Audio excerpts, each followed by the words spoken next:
Alrighty, what's up, y'all?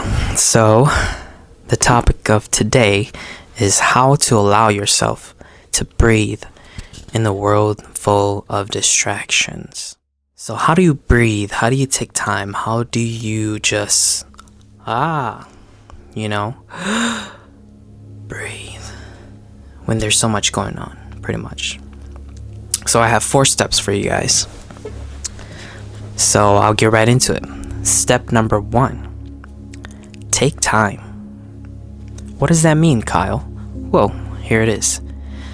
Taking time can look like meditating, journaling, or simply just doing nothing. So by taking time, you are honestly keeping the distractions away.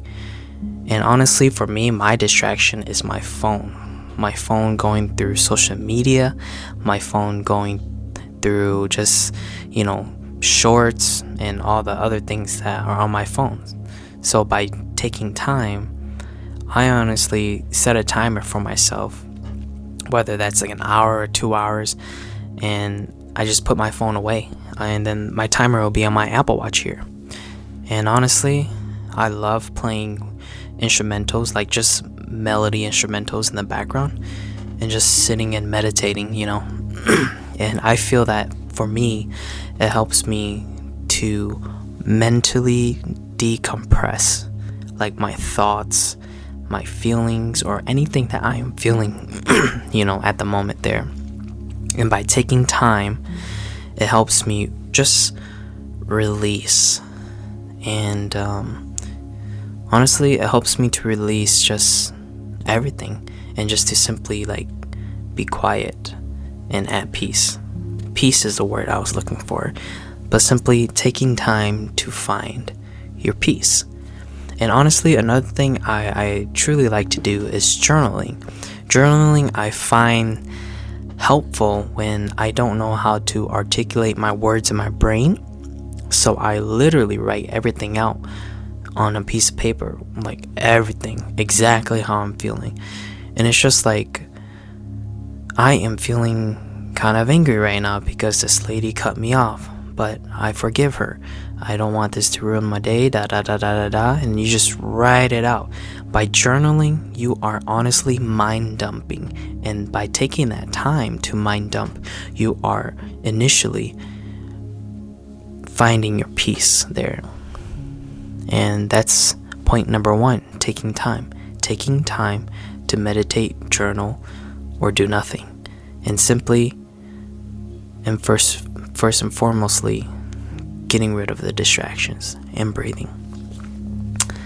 Alright, step number 2, self-care. Now, this may sound really weird. How can self-care allow yourself to breathe? So let me ask you this question. Can you even do anything when you just ate an onion and you're going around having conversations? In the back of your brain, you'd be like, and your breath would be smelling like onions. So you would just constantly be thinking about that. I should have brushed my teeth first, or I should have ate a piece of gum. Self-care allows you to breathe because you are putting yourself first by taking care of yourself. So ways that look like self-care and mentally helping yourself is exercising, taking a bath, eating good nutritious food, and getting enough rest. I think all those tie into how you will feel for the day and how you will win for your current day. By taking care of yourself, you are honestly doing yourself a good one by knowing that, okay, I need to take care of myself to feel well this day. I need to take care of myself so that I can finish this day and do what I need to do. By taking care of yourself allows you to breathe and allows you to be very just organized in a way. So that is step 2, self-care.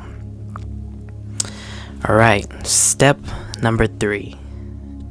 I like step 3 because it's something I've been really learning to do. So step 3 is grounding yourself. So what do I mean by grounding yourself? By grounding yourself, I mean that you need to know who you are right now. Who are you? Who am I? I don't know. I'm kidding. But basically, who are you right now? And just kind of like my last video in my therapy session, who am I right now to allow, like, who am I right now? How do I conquer today? How do I breathe and allow myself to be free? You have to understand that point. If you are not yourself, you're basically not breathing well. You're holding something captive, something you're like, whether you're hiding behind a mask or just holding something that you don't want to let go of, and you're clenching your fists and all your muscles are super tense because you are not acting like yourself, or you are simply not yourself. How can you ground yourself? So to ground yourself, just kind of look and take the first 2 steps into consideration. So take time, right? Meditate, journal how you like things, journal who you are, journal your likes and dislikes, and what you do, and what you like to do for a living, and how do you act and drive or anything like that, And then step number 2, self-care.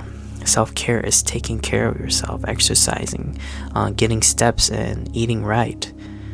And that plus that adds to number 3, being able to ground yourself, being able to understand how you work mentally, physically, and spiritually.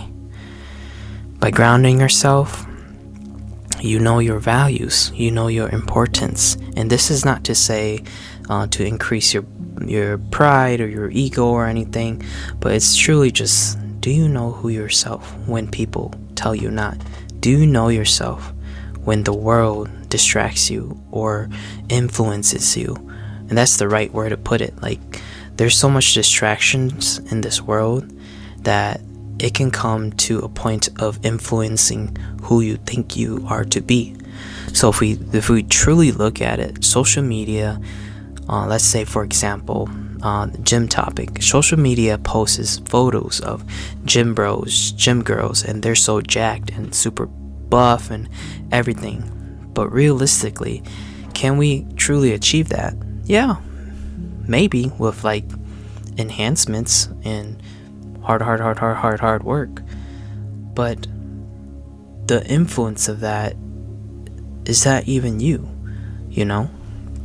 And I'm not trying to disregard anyone if they're doing bodybuilding or anything like that, but that's what social media influences or portrays, And that's why step number 3 is to ground yourself.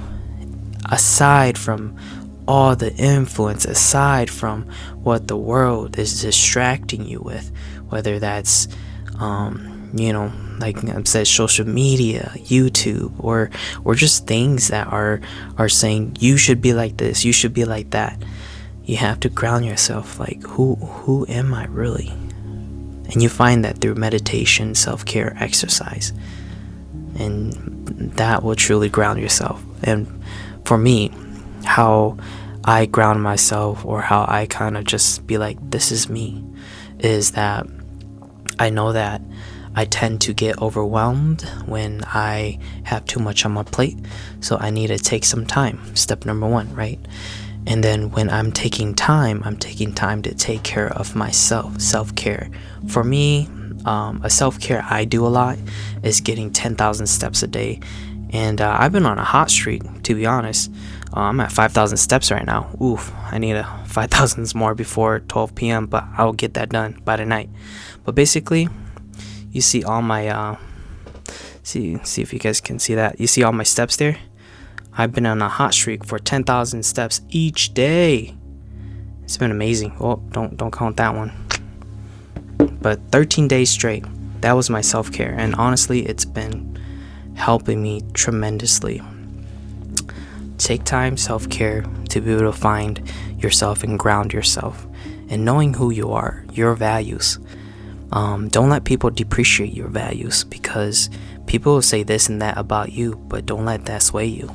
Because when you ground yourself, you know who you are, you know who, just how you function. No one will ever know you best than yourself. Let me say that again. No one will ever know you best than yourself. People can't read minds. They're not, what do they call that? Telekinesis? Wait, isn't telekinesis something like floating stuff? I don't know. Maybe it might be the right word, but people cannot read your mind. You know yourself best. So that means that you can only ground yourself best. No one can do that for you. And by grounding yourself, you allow yourself to breathe. Allowing yourself to breathe and to release just the distractions and the influences of trying to be someone else. And by grounding yourself, you are authentic. Try to be the best version of yourself, basically. So that is step number 3. All right, step 4 might throw you guys for a curveball, but step number 4: be gentle. Be gentle. Why does being gentle allow yourself to breathe in a world full of distractions? Because by being gentle, it allows you to overcome trials and tribulations. It allows you, here's the secret word, to pause. Being gentle allows you to take a pause. When trials and tribulations come, us humans, we tend to react to things. Let's say, what's a good example here? Let's say we're taking a drive, and then we come off the highway, and this guy just comes and cuts you off and brakes super hard. What would you do? For me, I would honestly react. I would literally react and have a road rage, right? Sorry, getting text messages there. But by reacting, I'm not mentally there anymore. I'm just running on my emotions and adrenaline. Hey, you cut me off. You can't do that to me. Ah. But by being gentle, it allows you to take a pause during a situation. And being gentle allows you to give grace to yourself. It allows you to understand, pause, and give grace. And by doing that, you are not reacting out of your emotions, but you are able to take a different approach from that. So by being gentle, oh, that guy cut me off. Let me take a pause. Oh, he probably didn't see me there. He just had to merge in. Alright, it's alright. Give him grace. You allow that. And by being gentle, that just allows you to honestly breathe more. That allows you to breathe and to understand that things happen. But I don't need to take it so seriously. I don't need to engulf or put my energy into it any longer. By being gentle, it allows it to just go through and come out the other way. It's okay. Being gentle. And one thing I wanna hit the nail on the head with this by being gentle is be gentle to yourself too. Sometimes we're too hard on ourselves, and I can speak that for myself. I am my worst critic ever. And like say, we only know ourselves best. We only criticize ourselves best too. And that's true. when things come, or when a test score comes, or when you messed up on something, oh man, those thoughts come. You put yourself down. You said you can do better. You are not well. That's the inner critic. Don't allow the inner critic to ruin your heart. Don't let the inner critic or the influences around the whole world distract you. By being gentle, it allows you to understand your surroundings. It allows you to be able to find your peace. By being gentle, you are saying, okay, Kyle, you didn't do this right, but it's okay. Is everything okay? If everything's okay, continue on. It's alright. Try again. Try and try again. And by self-speaking to yourself like that, you are honestly allowing yourself to move forward. But if you're criticizing yourself every single time, it's honestly just downgrade until you become depressed, until you become unaware and emotionally numb. That's in my other in my other therapy video. I don't even know what I'm saying, but in my other video that I talked about going to therapy for the first time, you don't want to come to the point where you numb yourself, and you have to allow gentleness abide in you. You have to speak gently to yourself. You deserve better. Others deserve the best version of you. When you are your best. When you are your best, you are giving others your best. Hopefully that makes sense. But yeah, well, hopefully you guys take away something from this by, these 4 points here. So these 4 points again that I just kind of came up with. Hopefully it makes sense. But point number 1, take time. Point number 2, self-care.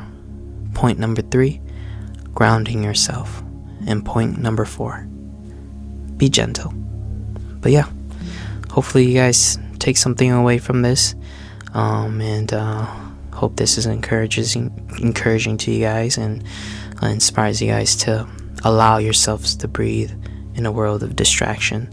I am trying to do this myself. I wouldn't put this video out if I'm not trying to do this myself, but I am trying to do this myself each and every day, allowing myself to breathe in a world full of distractions.